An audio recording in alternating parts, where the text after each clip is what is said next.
Gente, a tal da enxaqueca é real.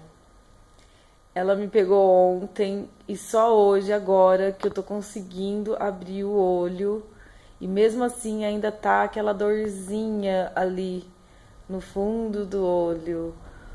Não é fácil enxaqueca. Agora eu entendo as pessoas que têm como é sofrido, né?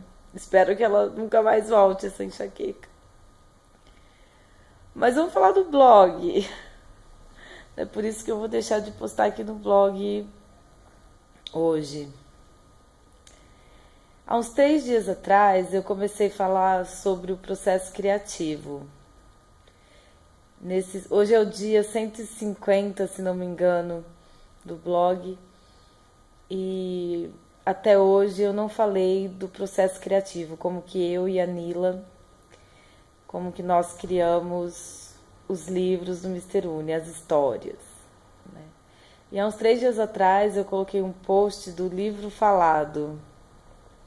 Até coloquei o áudio sem as imagens para provocar aí, para fazer uma experiência. E eu tive um feedback só, mas foi exatamente o que eu esperava ouvir, né? A pessoa que me deu o feedback falou o seguinte: olha, não dá para entender nada, porque não sei, não dá para entender sem a imagem. Não tem narrador, a gente não sabe onde que tá acontecendo as coisas.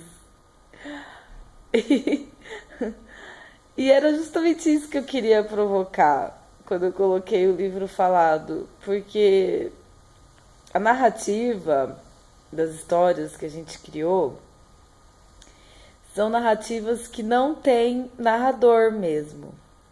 Então, o texto, ele está associado à imagem. Então, sem a imagem, sem a diagramação, o desenho, é muito difícil entender a história, né? Então, o texto e a imagem, né? Desculpa, a imagem faz parte do texto.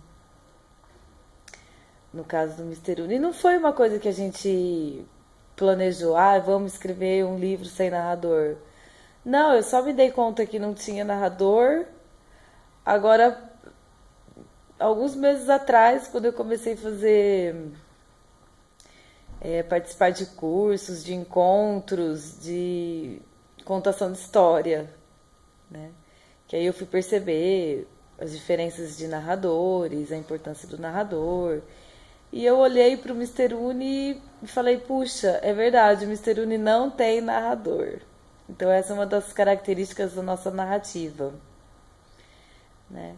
E por que não tem narrador? Eu acho que a gente quis escrever um livro que tivesse pouco texto, né?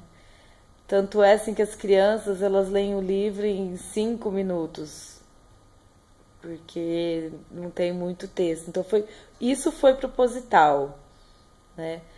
Não ter tanto texto.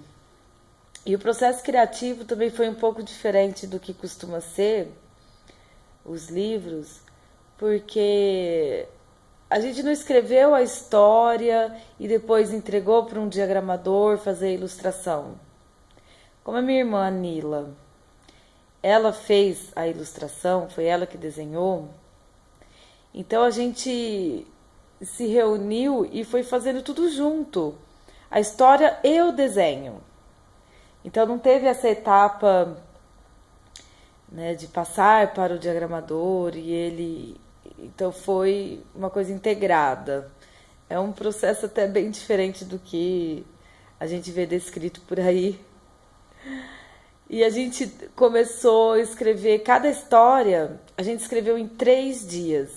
Então a gente começou a escrever a história na sexta-feira e no domingo sem parar. E terminou no domingo. Assim, a maioria das histórias, as 3 histórias foram assim.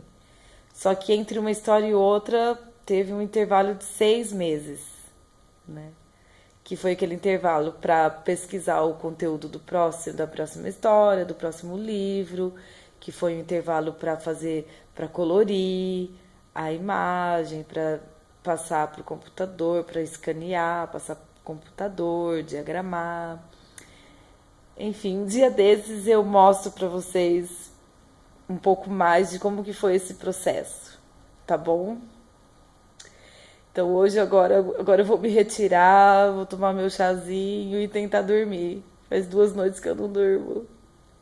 Desejem-me sorte com essa enxaqueca. Ó, um beijão e até amanhã.